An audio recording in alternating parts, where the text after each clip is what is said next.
Well, guys, we're heading rapidly into the final two games of the season, which will, of course, be streamed on my Twitch channel on Tuesday, March 16th at 6 p.m. Eastern Time. I will link my Twitch channel in the chat for those of you who are interested in following that. But before we get to those two games today, we are going to continue to reflect on our season by going through all of our players and their stories.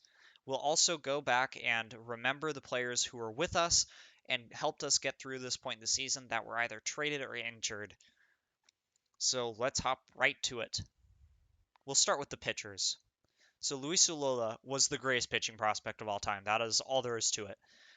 We've had some elite prospects over the years, but none of them have ever matched the quality that Ulloa was. From the moment he showed up in the draft, he was far and away the top player in all of baseball, as you can see here with this ridiculous improvement that brought him all the way up to 5 stars in his first moment, well before he got drafted.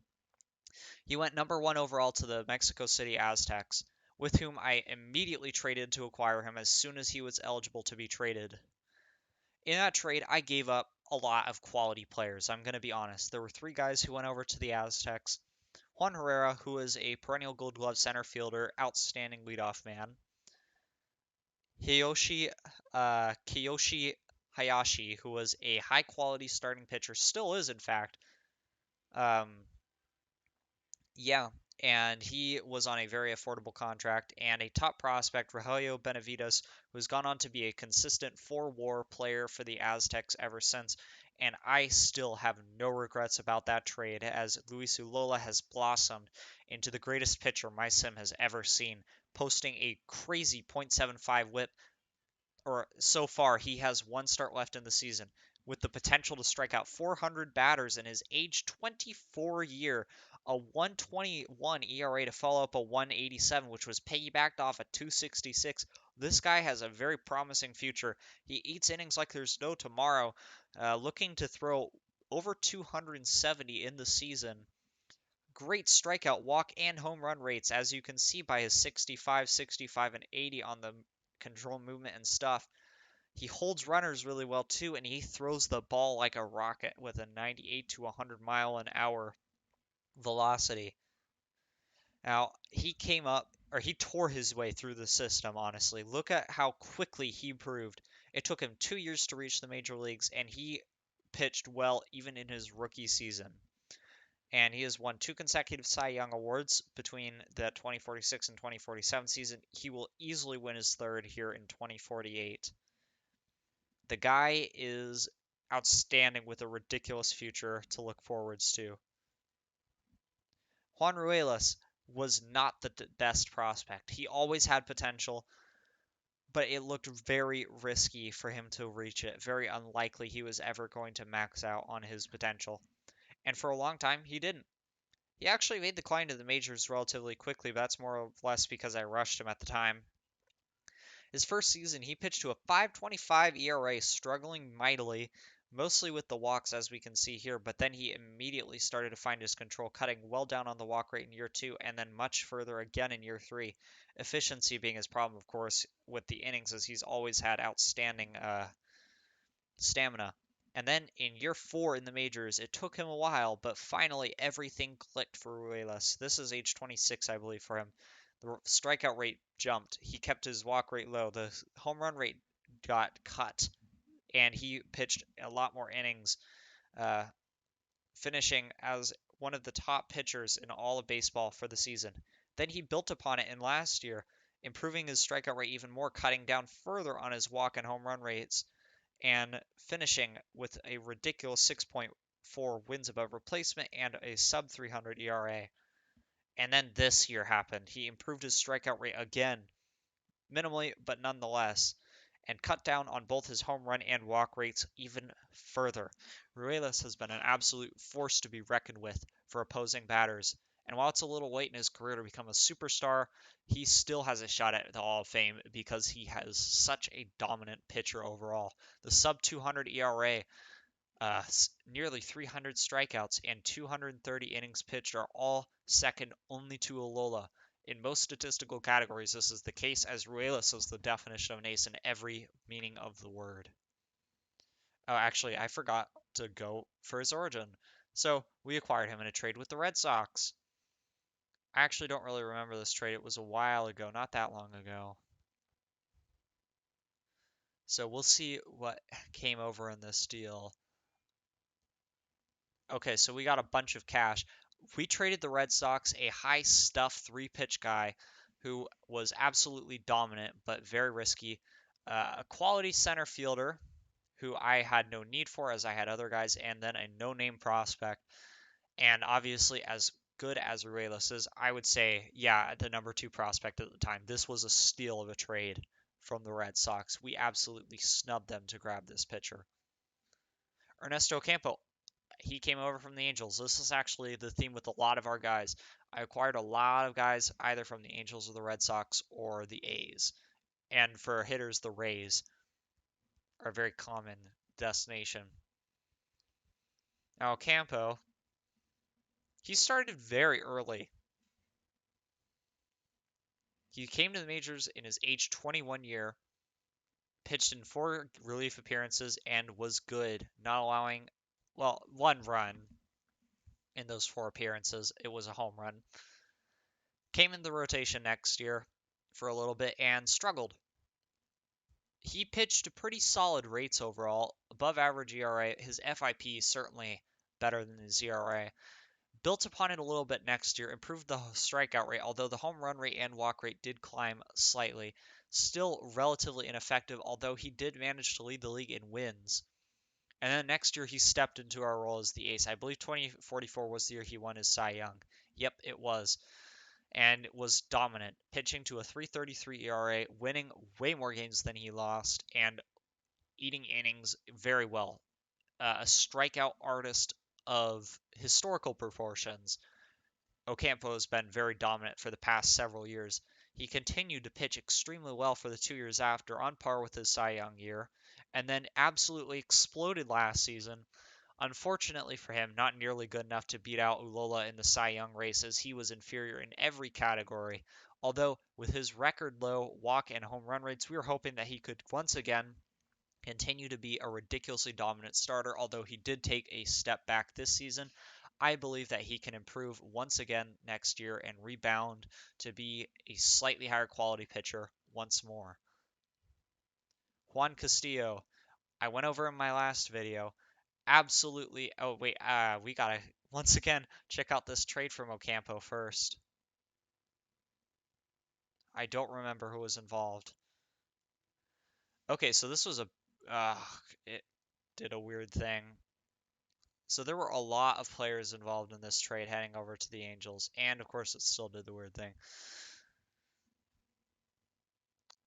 Okay, we will find the trade, I promise. Yep, here we are. So I sent over uh, one of my higher quality pitchers, although I expected him to implode and he did. Uh, Joe Doak was a reliever who was really expensive. I never expected him to amount to much. Joe Shaman was absolutely the centerpiece of this trade. A very high power, high contact first baseman, best in the league at the time, and relatively affordable. And it looks like 2 no names to round it out. Now, obviously, Ocampo is a high-end pitcher. I would say this trade is a win for us. Oh, he was the number 1 prospect at the time, too. That's really impressive. Yeah, you'll notice that theme a lot. I trade for a lot of high-end prospects. Juan Castillo, I went over in my last video as well, but we'll once again go over him. He was the number 1 draft pick in the 2043 season. I did not make the same mistake I made with Ulloa. At this time, I actually traded for the draft pick in advance to get Castillo so I could afford giving up a massive package later to acquire the superstar pitcher.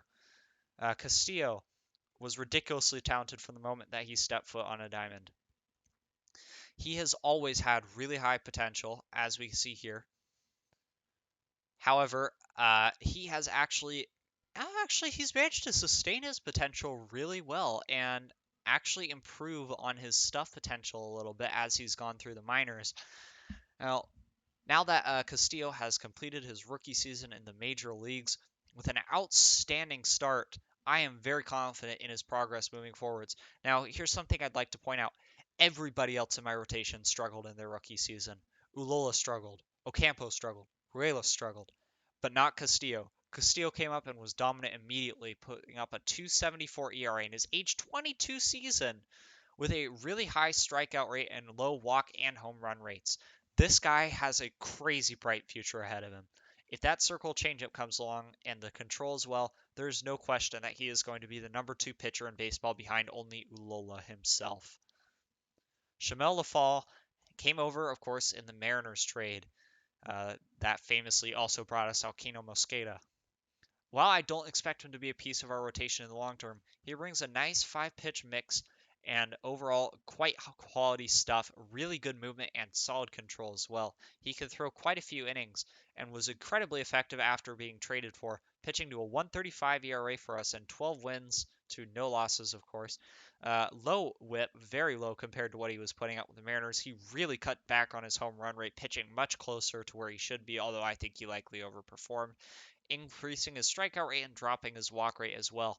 We might need to look out for Lafall in the future. After taking a look at him next year, he could actually be even better than he appears to be. Could have a very intriguing future ahead of him. And of course, we already went over his origin. Juan Bustamante, our elite closing pitcher, also acquired from the A's, the same team that we got Ocampo from. Now let's go check out this trade first. This was more recent trade. So it looks like we gave the A's a singular pitcher. Not a bad pitcher by any stretch, but he has been pretty mediocre with them in his time there. Just an average pitcher. While Bustamante has gone on to be the closer of the time, really, ever since we picked him up. He's still got a little bit of control left. We have 2 years left of Bustamante before he will walk in free agency. I'll likely trade him before that point, but he does not walk anybody. He literally has less than 1 walk per 9 innings in this season. He was pretty average before then, increased his strikeout rate as well, and only 1 home run allowed all season. This is the dominance that is Juan Bustamante. He throws really hard with his fastball curveball combination, mixing an occasional changeup.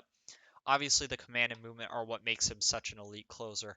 Pitching to a 1.04 ERA on the season with 20 saves and 5 wins, really coming in high leverage situations to nail down the opposition and keep the game in our hands. 3.7 WAR is nothing to scoff at from a reliever, and while he's unlikely to be even close to consideration for Hall of Fame, the guy absolutely has had or will have a very nice peak. Ken Rich, one of those pitchers I talked about coming over from the A's. So we'll quickly pull up that trade. That one was a fleece, if I remember correctly. I don't think he was even the centerpiece. Yep, Duenas was the centerpiece of that trade. So Ken Rich came over in the Gilberto Duenas trade as a throw-in. We actually did give up some quality players in this trade. Whit Music is a very high quality starting pitcher for the A's. He was good even for us back in the day. Could have slotted in nicely to our rotation, no doubt.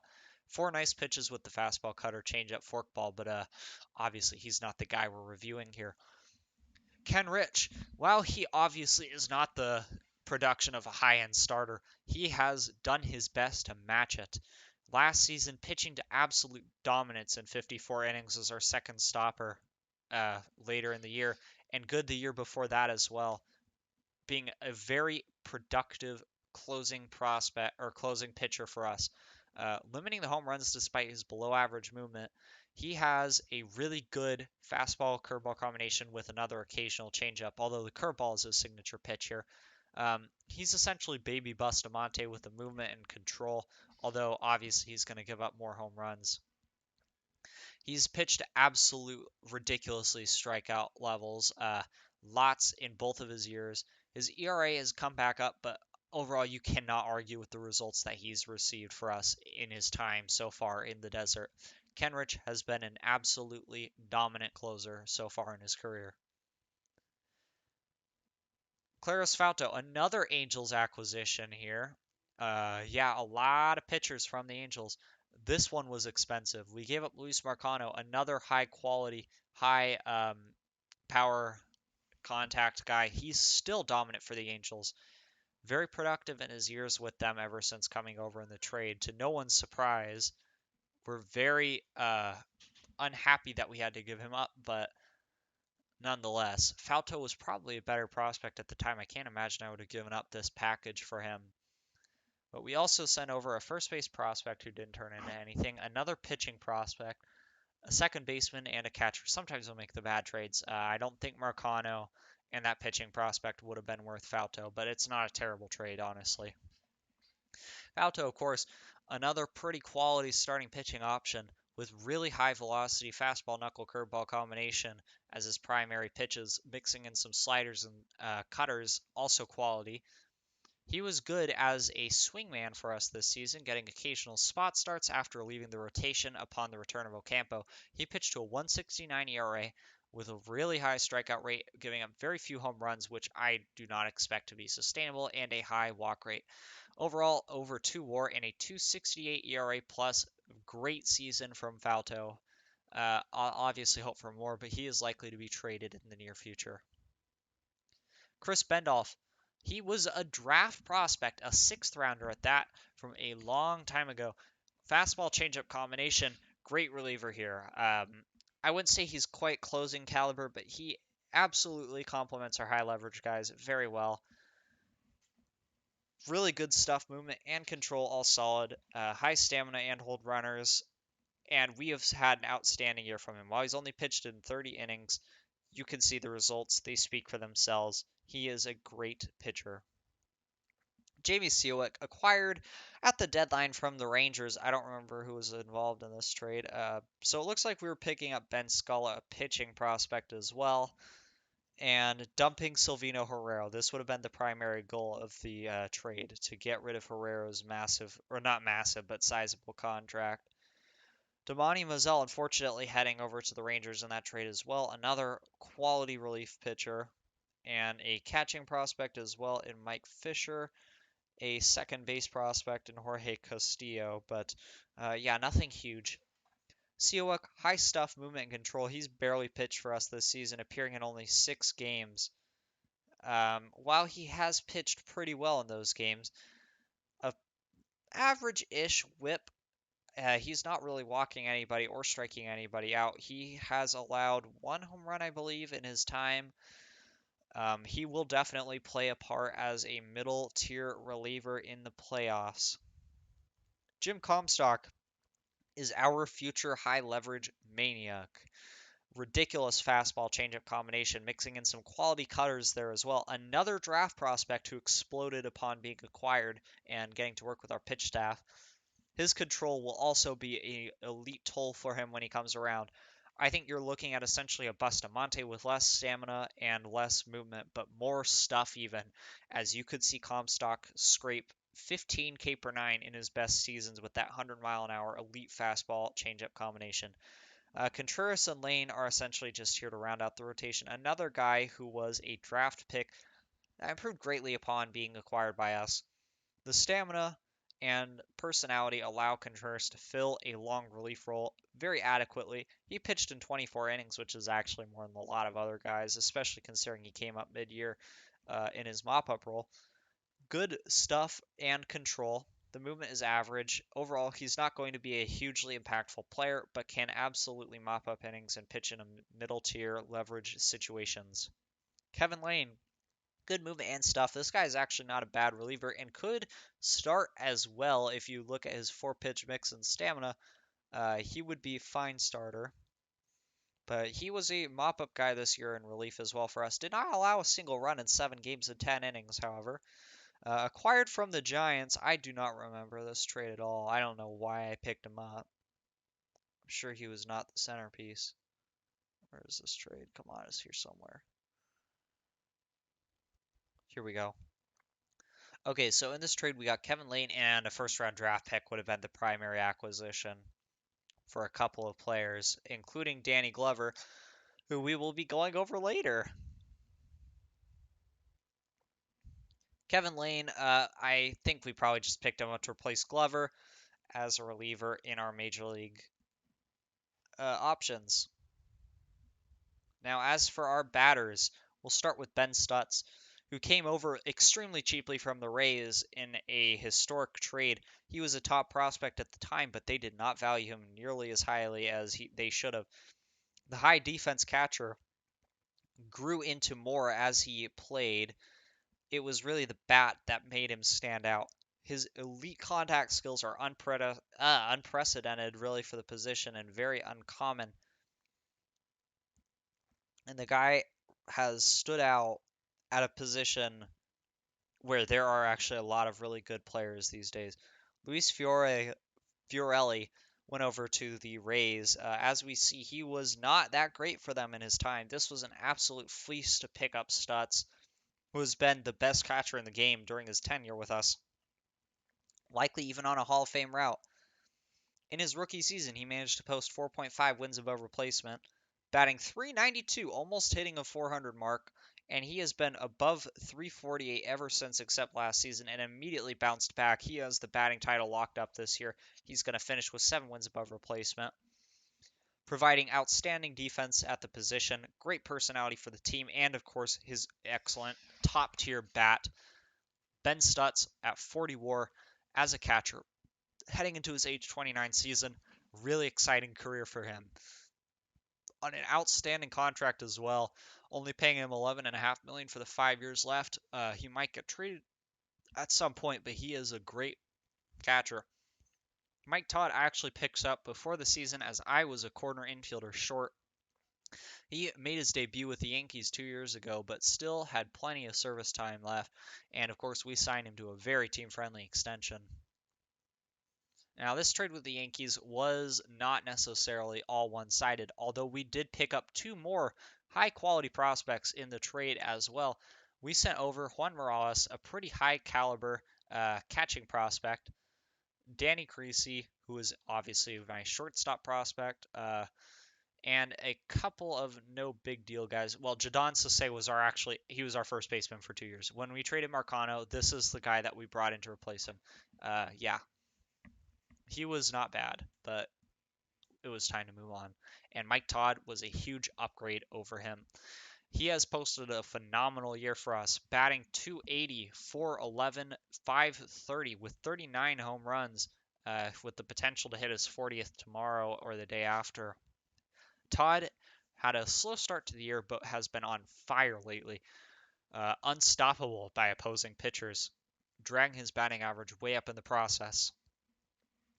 Now, ultimately, I don't expect this to continue, but this Paul Goldschmidt plus level of production is huge to the team. Luis Rennie, one of our many batters that was an international free agent signing as his origin story. The guy was actually about this talented when we signed him. A lot of guys just happened to continue to improve. He was a center fielder when he came up. You can see he still has ratings at the position, although he's really a left fielder in the outfield these days. His extreme platoon splits are not the best, but nonetheless, he finds a way to produce against both-handedness. Manages to bat ridiculously well. He beat out Razo for an MVP last season, and beating out Razo is not an easy thing to do. He's been extremely productive ever since his rookie season, in which he was, of course, our center fielder, and not bad at it at all. We see here plus +0.4 zone ratings in his first season as our center fielder. Overall, though, it's absolutely a bat that you're looking at with Rennie. 3 actually consecutive years of ridiculous production and 2 very good ones before that. He is well on his way to a Hall of Fame career, where he is one of the best power and average hitters in the game, without really anyone all that close, other than, of course, Razo. Duenas, of course, we already looked at the trade he came over. He came over with Rich. Hugely impactful third baseman. Absolutely the best prospect at the time we picked him up. I think if he can reach his potential, he could be one of the better third basemen in the game. Now, of course, that power is on par with the prestigious Molina, and he is walking glass, which means he has a greater opportunity to hit even more home runs. In his peak seasons, you could see him launch 70. Now, overall, the defense at third base is also really good. He's going to save us plenty of runs there. Spark plug, love to see that. He hits for average, although he didn't do that quite as well this season and did not draw walks. It was all the power from Duenas, even though he absolutely has room to grow on that front. A good base runner as well. He was not so effective, actually, in his stealing, and he only managed to offer an average OPS plus, but still 3.5 WAR hitter. Hopefully some improvements from Duenas will make him absolutely elite. Now, Rodolfo Razo is the greatest player of all time. There's no debate. If you thought Mike Trout was a great hitter, look at these numbers. The guy didn't even really get kicked off until his age 25 season, and there's still no debate that he's the best hitter of all time. He came up as an elite shortstop prospect defensively who needed to grow his bat a little bit in order to be truly maximized with his potential.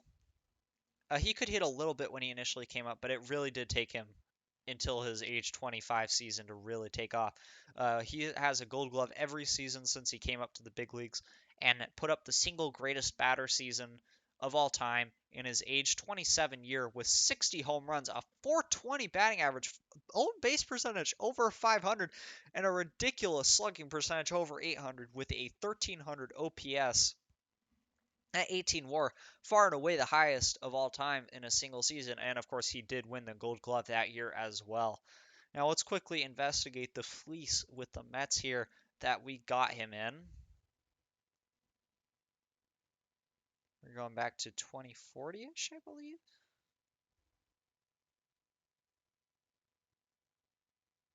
Aha, here we go. It's back a ways because he's been with us a while, actually. Definitely our longest tenured player. Chris Faust was a quality center fielder. Mike Lavario was all right. Josh Garrett was an okay first baseman. Yeah, we didn't even give much up. These guys were all just all right. And we traded them for the guy who is literally the greatest player of all time. There's no way to shortchange that trade. As he ages, he's unlikely to be able to stick at shortstop for his entire career. A move to third base is likely at some point. However, he, of course, with his elite bat, is still going to be a highly productive player from that position, and I have no doubts that Razo will retire at least close or among the all-time WAR leaders, potentially number one. Definitely the greatest player in the league's history. Juan Laureano. I also went over him in our last video. Another one of our international free agent signing successes. He has among the highest defense in the outfield of everyone in the league. Great batting profile. Power, contact, and avoid Ks. Outstanding base running. When he gets on, which he will do a lot, he is going to make the best of it. His rookie season among the best. One to be remembered for. He will undoubtedly win Rookie of the Year for this one. Absolutely tearing up the league on the base paths with a really high batting average, solid on base percentage, and slugging well as well, despite his injury earlier in the year. He played elite defense in left field and will be in contention for the Gold Glove Award. Once he finished training up there, it was clear that his superior defense stood out, making many game-altering plays out there for us as we manually simmed through. Luis Molina, another one of these Tampa Bay trades. I don't remember this trade too well either, but I have a feeling it was a Ben Stutz style trade where we absolutely fleeced them. So we also got a relief pitcher in this trade, although he's gone. He was a top prospect at the time. So we traded it away. Chris Wiley, who was a quality starting pitcher, but not a top tier one by any means. Eric Wilkinson, a decent catcher. Mike Moffitt, who was probably the centerpiece of the trade with Wiley, a top tier closer. Sergio Cerna, and Alfredo Duenas. But yeah, Wiley and Moffitt for essentially Molina, who is going to be the greatest hitter of all the league, I believe, once he's finished developing. Now, Rennie and Razo are outstanding, and they have absolutely tortured pitchers for the past several years. But I think Molina at his peak is going to be there as well. He's obviously done it this season as well, posting 8 WAR with elite center field defense that might put him in. No, he's not actually elite defense. He's not going to win a Gold Glove, but solid center field defense that has absolutely helped us out there. A 290 batting average, drawing plenty of walks and hitting for obvious his ridiculous power as well. While he may not finish with 60 home runs this year, No doubts in his future, especially as he improves that avoid Ks. And of course, a fan favorite, Molina is locked up for the long term. He will be with our franchise for a while. Tamura, one of my favorite players, he was not the centerpiece of his trade. Almost everyone else we acquired was the centerpiece of their trade because they were top prospects at the time. But Tamura, one of the few cases where he actually developed after the trade. Third baseman Brad Harthen was elite at the time we picked him up and was the centerpiece. We gave up Pinkston essentially for a third base upgrade, and Juan Ventura, Jorge Miranda, who was a quality catcher at the time, Zach Greinke Jr., who was a solid center fielder, and Attilio Cavallini. All of these players were quality, actually. Essentially for a third base upgrade, both in terms of quality and control and age, too. And we got Tamura as a throw-in the deal. What a throw-in Tamura has been. He is among the highest batting averages for a career of all time. Up there with Cobb, actually, at this point, and a couple strong seasons, and he could pass him up. Although I seriously doubt he retires number one. Nonetheless, he's been good. He started in all three outfield positions for us in different seasons. Um, he wasn't so great as our center fielder, but he did do it. He's been a solid defensive right fielder and won multiple gold gloves in left, actually. The range has dropped off a little bit, but he is also a captain with an outstanding personality, in addition to being one of the better on base guys. This is what you'd get if Ichiro Suzuki was even better, essentially. I honestly think Tamura's punched his ticket to the Hall of Fame already. He's among the safer bets on our team, up there with Razo. A couple more strong seasons, and he's a no-doubter. And of course, Alkino Mosqueda, the toss-in the Shamal Lafall trade. He was acquired in part from the package that sent Chris McConnell, Marte Conner-Scally, Braden Dadswell, Jim Walters, and some draft picks over to the Mariners. This was a little bit of a steep price to pay, but the bat has absolutely been worth it so far. He is, of course, a captain who has been hitting ridiculously well for us in his rookie season. Despite playing in only 20 games, he's managed to post 2 wins above replacement and put up a 1,300 OPS. Plenty of power to display as well with his average and on-base percentage. While I don't think his future is quite that bright, he could have a spot on our team in the long haul. Luis Robles picked up from Oakland, another guy from the A's, in the Juan Castillo trade. So this prospect would have been the centerpiece. Definitely a guy I like as a potential outfielder for us sometime in the future. And we grabbed Robles as well. Jorge Castellanos, who was our backup catcher going over to the A's as the centerpiece of the trade. Nothing else really meaningful. Just another pitching prospect of not much. But overall, not a bad backup catcher by any means. Humble, which is nice. Although not essential. He's hit fairly well for us, and of course, he's providing us with that 75 grade catcher ability, helping out our pitching staff on days where he's in the lineup. Pat double play machine Davis on both sides of the ball. He turns them like crazy, he creates them like crazy, and he hits into them like crazy. Pat Davis's profile is essentially machined for hitting ground balls. He doesn't strike out, he doesn't draw walks, he doesn't make hard contact, so where does that leave the ball to go? Straight towards the shortstop or second baseman. Another player that we developed ourselves, fourth rounder back several years ago in the 2042 draft, he developed on top of his defense a pretty usable bat and some pretty nice base running, and has made a name as our utility man. He is likely going to get traded at some point in the future since his value is so high for other teams, but his captain profile, absolutely outstanding defense, ability to play every position in the infield, and actually not terrible hitting bat profile as much as I dump on him for it. Davis is essentially your dream utility man. Arturo Rivera, he has played in a game for us. Yeah, and he was bad, but I guess we'll go over his story. He was a defense first shortstop that we acquired from the Marlins in a trade where we got their first round draft pick. That's really all there is to this. There isn't much more from it. Very recently acquired. I believe that first round draft pick is for the next season. We essentially just gave up players that we didn't really need. And yeah, we just got him as part of that trade. I definitely could see him making a future on our team thanks to his high caliber defense. He's also not a bad hitter, but as of the moment, he has no immediate place as he is obviously blocked by the greatest player of all time, Rodolfo Razo. Sean Ostovich, another draft pick success here with Ostovich. I wouldn't have a problem with him as my starting center fielder. Nice hitting profile. He's humble. He's got the range, and he's been a good center fielder for us. He's put up some really nice fielding at a lot of different positions, most notably, of course, center field, where he's actually outfielded Molina in zone rating despite playing in fewer games. Right field, he's also been an outstanding fielder. Ostovich has been great so far. He has hit a little bit and he has fielded. I think he's definitely going to be our utility guy in the outfield next year. We'll see what we do with him after that. Chris Stagg picked up on a minor league signing as outfield depth. He is a captain with great fielding. He's won multiple gold gloves in center field or left. Okay, well, still not an unimpressive feat.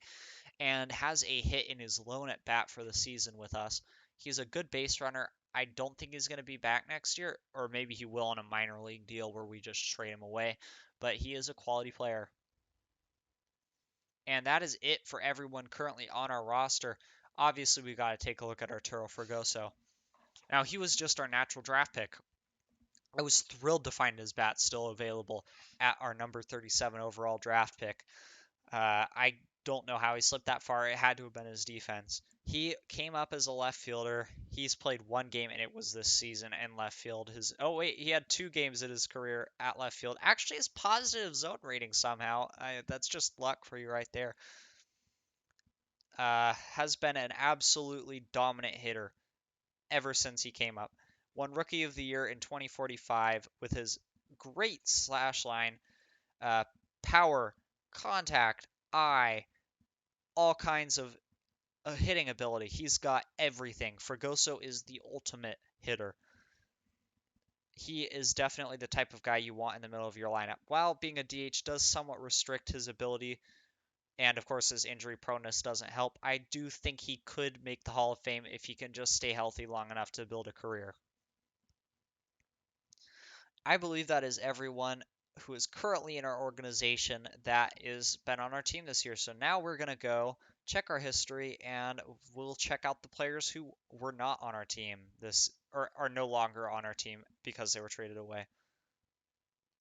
So hitters first. It actually looks like every single hitter is still in our organization. We didn't trade away any of our hitters this season.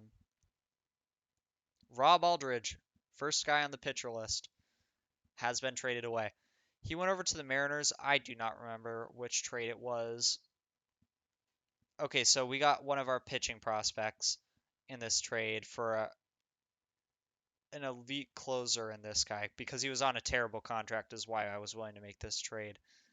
Although obviously this was a little bit of a steep price to pay. Yeah. Rob Aldridge. I don't remember exactly how we got him. We might have drafted him actually. I'll check his history real quick to find that.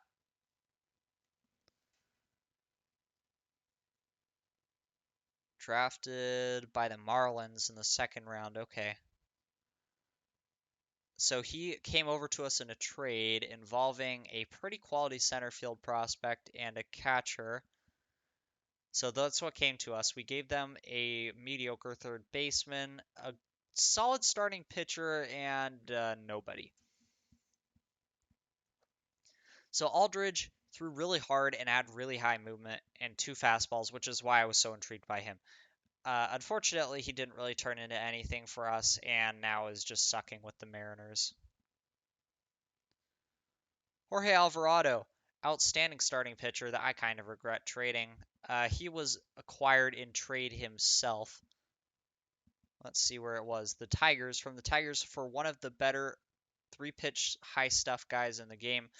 A very good reliever. although he has really sketchy control, so I'm actually not sure how I feel about him.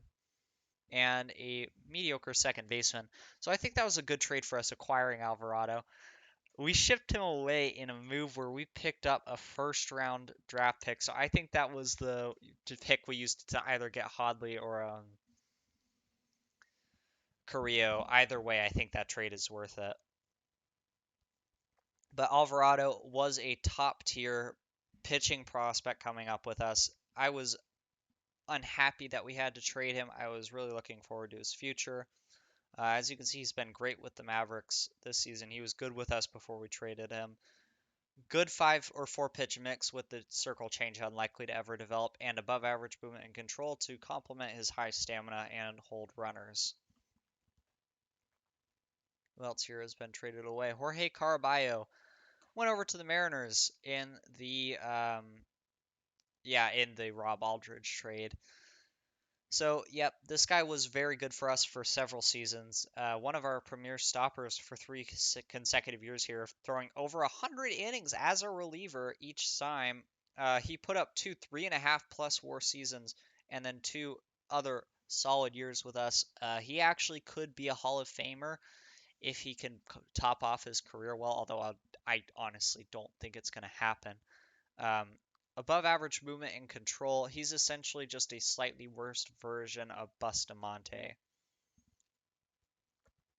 Monte Carnescali was a Rule 5 draft pick from the Padres, the number 5 overall prospect when I drafted him. I ended up trading away because I have serious doubts about the curveball changeup ever developing in the major league level. And the return was really good. We will go over that soon. Oh, it looks like he actually got returned to the Padres. Oh my goodness. Oh my goodness. Wow, that is just funny. I might be able to pick him up again in the Rule 5 draft next year if the Padres decide to demote him. We'll see. I don't think that we will be able to. Wait, what am I looking for? History. That's what I'm looking for. Okay, so I traded him to the Mariners as a part of the Shamala fall trade, and then he got released back to the. Oh, wow, that is hilarious. I can't believe the Mariners actually didn't want to keep him. But good stamina. If he ever comes around, you're looking at pretty high control and stuff, and Carnescali could be a top tier pitcher. For us, he provided some nice mop up relief. 11.2 strikeouts per nine, very impressive. 3.1 walks per nine, and kept the strike or home run rate low as well. Quality innings overall from him. Who else here? Contreras is on our team. Falto's on our team. Glover was traded away. Danny Glover I traded away because I saw no chance of him developing that circle changeup to round out his arsenal as a starter. Obviously, the high stamina and fastball slider combination makes him elite out of the bullpen, but that's all he's going to be for the Giants. And he has really struggled with him this year. Although he was quite good for us before we traded him, he definitely needed to go. I traded him while his value was slipping. We got Kevin Lane in a first round draft pick in that move. I think I could still stand by that trade. Damani Mozelle is gone to the Rangers. He went over in the trade where we dumped what's his name's contract. He had some pretty solid years with us. It was a little sad to see him go. He was a nice middle tier reliever for a long time with his high stuff.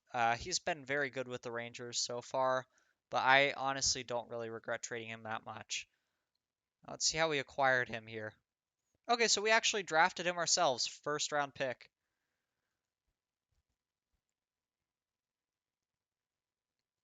Bendolph is still on the team. Glover's gone. We already did him. Chris McConnell traded to the Mariners as part of the LaFall trade. He was struggling to develop his stuff, I think is what it was. He just could not complete his stuff. He struggled with the Mariners in 4 games before blowing out his arm, and he's out for this season and most of next as well. Now, in 2 seasons with us, he was actually really good in a middle tier relief role, despite the fact that his stuff, for whatever reason, isn't displaying as fully developed. He's probably got quite a ways to go left on the cutter quality, if I had to guess. So it was very hard, and ultimately a very nice reliever profile. The Mariners got themselves someone special here. I think he was a draft pick as well. Yeah, another first rounder, McConnell. Already went over Aldridge, I believe, and Alvarado, and Lane, and Siwak, and Jim Walters is the last guy who has played on our major league team this season. Outstanding stuff, but lower than you'd like to see from the movement and control. He pitched pretty well for us in another one of those middle tier leverage situations for 3 seasons. Nothing too special. We got him in a trade along with some no-name prospect. Oh, to dump a very expensive reliever. And obviously he was another part of that Shamal Lafall trade. And that'll top it out, guys. Thank you all so much for being this invested into this team. It's really meant a lot that you guys have followed me through this incredible season. Uh, on Tuesday, we will be starting up our sim and doing the last 2 games of the year. So be sure to pop in for those games. I will obviously post a video on YouTube afterwards, but it will be great to have as many of you guys there as we do it live as possible. It will be a very exciting moment. Um, we'll do a quick recap of the team and then go right into it. So I will put my Twitch in the chat for you guys, and well, I will see you then.